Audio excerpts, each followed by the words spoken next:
As a tractor grooms the track, people rush to place their bets.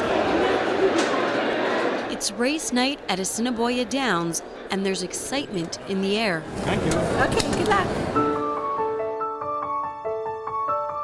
The sport of horse racing has deep roots in Manitoba. Hazel Bochinsky has followed its origins as far back as the late 1800s. A lot of the settlers who had originally come from England, where there was horse racing, set up little riding clubs and what have you, and they used to race their horses against each other.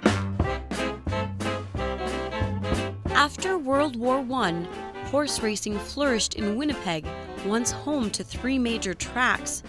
Cattle Baron R.J. Spears took the reins and cleaned up the sport, banishing all of the side bets and off-track gambling. When Mr. Spears became involved, he wanted everything looked after on the up and up, and the first thing that had to go was all the bookies. Polo Park, the most successful track, drew 4,000 fans each race day.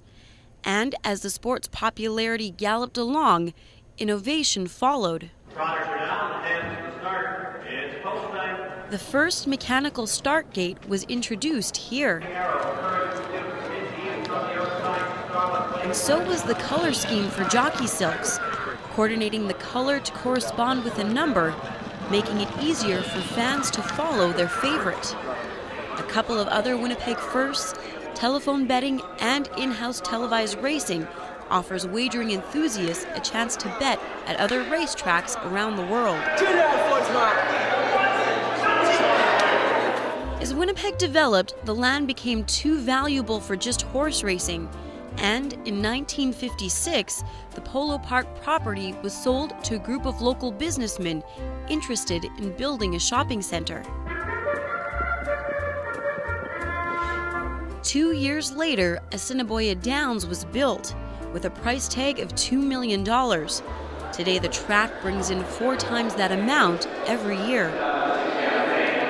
And while it's your money on the table, it's this guy's life on the line.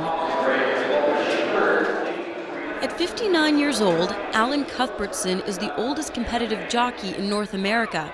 He's broken his collarbone 3 times, but it hasn't stopped him. Cuthbertson leads the standings with more than 70 wins this year. In this game of racing, it's inevitable you're going to get hurt. Nobody gets away without getting hurt, sooner or later. In Winnipeg, the racing season usually lasts from May to September. So that means during the peak time of the season, there can be more than 800 horses in these stables. And you can bet that's a lot of names for an announcer to memorize. Bold Lover, Bold Lover, Bold Lover, Snappy Tim, Wishing for a Million. As the official voice of the Downs, Darren Dunn practices his pronunciation so he's ready when the race starts. Try to get familiar with some of the horses, the names, the trainers, get familiar with who's on a bit of a streak or a pattern. They're at the post stand, they're off!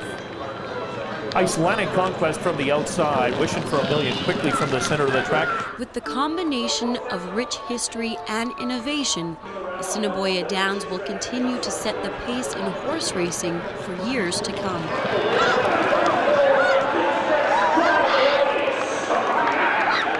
For Global News, this is Mira Bahadu Singh reporting.